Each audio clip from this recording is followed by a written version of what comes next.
यदि हमारे साथ प्रार्थना होता तो ये कहीं ना कहीं इस यूपीए जैसी पेंशन की व्यवस्था को स्वीकार करते। मैं पुनः निवेदन करूंगा आपके चैनल के माध्यम से माननीय प्रधानमंत्री से, और डबल इंजन की सरकार है, इस डबल इंजन की सरकार में, और साथ ही ये भी कहना चाहूंगा कि माननीय प्रधानमंत्री जी निर्णय लेने में सक्षम है। अगर पुरानी पेंशन बहाली का निर्णय लेंगे तो कहीं ना कहीं देश का शिक्षक कर्मचारी जिस उम्मीद के साथ में माननीय प्रधानमंत्री की ओर देखता है, वो उम्मीद पूरा करने का कार्य करेंगे। यहाँ पर ये जन सैलाब आया है, मोदी जी अयोध्या में है, वो भगवा झंडा फहरा रहे हैं मंदिर पे, तो वे भगवा झंडा फहरा रहे हैं। कहीं ना कहीं रेलवे का जो नार्दर्न रेलवे का जो कर्मचारी आया है, वो लाल सलाम के साथ में माननीय प्रधानमंत्री जी को इंडिकेशन कर रहा है कि अगर आप जय श्री राम को मानने वाले लोग हैं या राष्ट्रवादी लोग हैं, तो ये राष्ट्रवादी पुरानी पेंशन बहाली या टीटी जैसे विषय है, ये कहीं ना कहीं राष्ट्रवादीता से जुड़े हुए हैं। मोदी जी को आपकी बातें सुननी चाहिए, अयोध्या जाना चाहिए था उनको सबसे पहले इस देश के शिक्षक कर्मचारियों की बात को सुनना चाहिए, क्योंकि वे एक जनप्रतिनिधि हैं, जनसेवक हैं। कहते भी वे इस बात को है कि मैं एक जनसेवक हूं। जब हम जनसेवक जब ही मानेंगे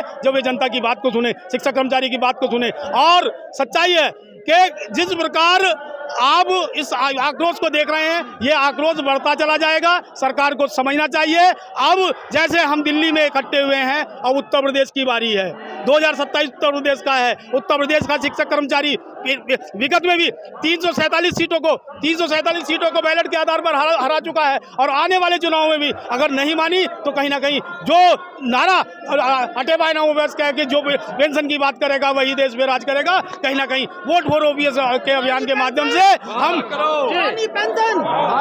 आपकी रैली तो रामलीला मैदान में होने वाली, क्या वजह रही जो आप जंतर मंतर पे आना पड़ा? देखो ऐसा है जी, आज हम दिल्ली आए हैं, पूरे भारत के प्रत्येक राज्य के कोने कोने से हमारी एक ही मुख्य मांग पुरानी पेंशन बहाली।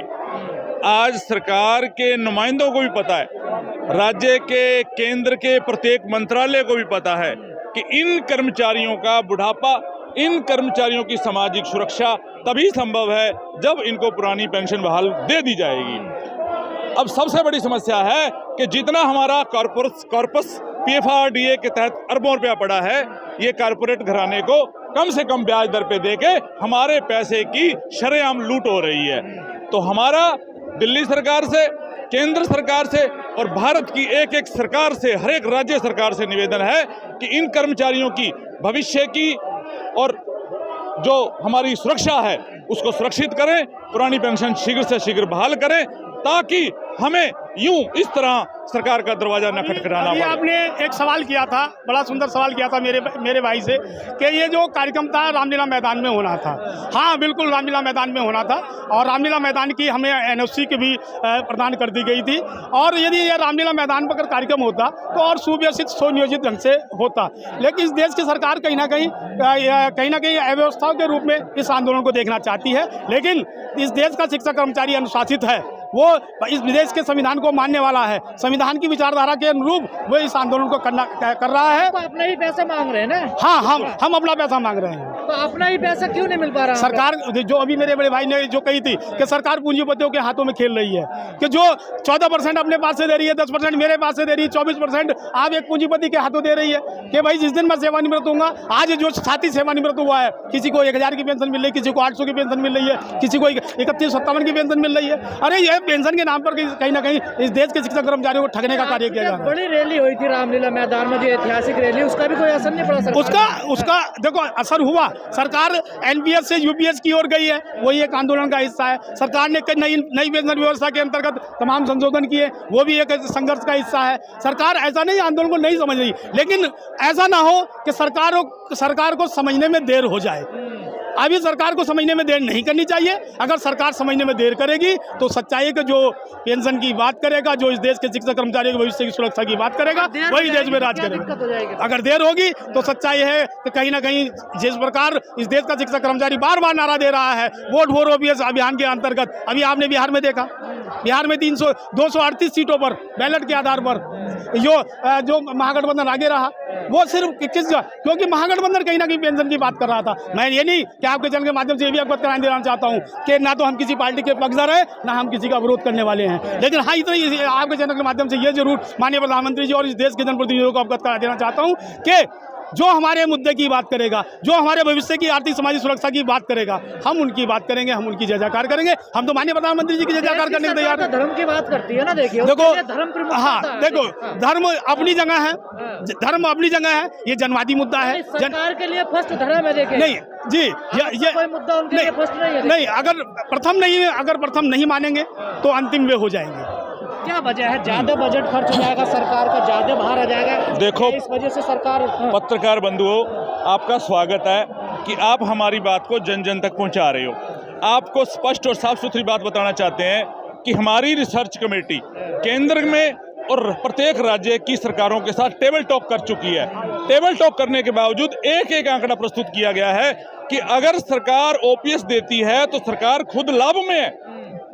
उदाहरण के लिए 10% कर्मचारी का कटा, 14% राज्य सरकार ने दिया, 24% पैसा हर एक कर्मचारी का लगातार प्रत्येक महीने पीएफआरडीए केंद्र में जा रहा है। अगर यही पैसे को मैनेज करके हर साल हर राज्य में कोई 10,000 20,000 कर्मचारी जो रिटायर होते हैं उनकी ओपीएस के लिए लगाया जाए, पुरानी पेंशन को देने में लगाया जाए, तो सरकार उससे भी कई गुना फायदे में है। तो ये एक भ्रांति फैलाई जा रही है कि सरकार के पास पैसा नहीं है। पैसा दरअसल मैनेज करना होता है। हजारों करोड़ रुपया आज कॉर्पस घराने को छूट दी जा रही है, हजारों करोड़ रुपया आज कॉर्पस घराने को कर्ज माफ किया जा रहा है। वो फंड कहां से आता है? पेंशन तो मात्र अंश मात्र है, 2% 3% टोटल पैसे से ही पेंशन का चैनलाइज हो जाता है। आज यहाँ दिल्ली में मोदी जी तो है नहीं, देखिए वो तो अयोध्या में है, देखिए। मगर ये जन जन की पुकार है। हमने भारतीय रेलवे से सैकड़ों की संख्या में यहाँ लोग आए हैं, शिक्षक आए हैं। यह एक उनको संकेत है। कुछ लोग कहते हैं, आज जैसे आपने पहले मेरे साथियों से सवाल किया रामलीला मैदान की रैली से, हम यहाँ कुछ गुम करके कुछ गवा के हमारे पास कुछ नहीं है। सरकार ने दबाव के नीचे आकर ही एनपीएस से यूपीएस और अब एक झटके की जरूरत है। मेरे सारे साथी एक झटका और मारेंगे तो इस जो हमने एनपीएस से यूपीएस है उस यू को ओ में तब्दील करने का मेरे सारा शिक्षक और ये मेरा रेल का कर्मचारी काम करेगा। मोदी जी आज अयोध्या में हैं, मगर उनके इनपुट, उनके आईटी जेल, उनके इंटेलिजेंस, उन्होंने हमें सिर्फ डरते हुए रामलीला मैदान में जो है वो हमें वहाँ इजाज़त नहीं दी गई। हमें जंतर मंतर पे मजबूरन बस एक सीमित अपना छोटा प्रोग्राम करने पे सरकार ने मजबूर किया। ये हमारी उन्हीं रैलियों का नतीजा है कि आज जो ये शिक्षक देश का कर्मचारी जाग चुका है। हमारा एक एक कर्मचारी अपने हिसाब किताब रख रहा है।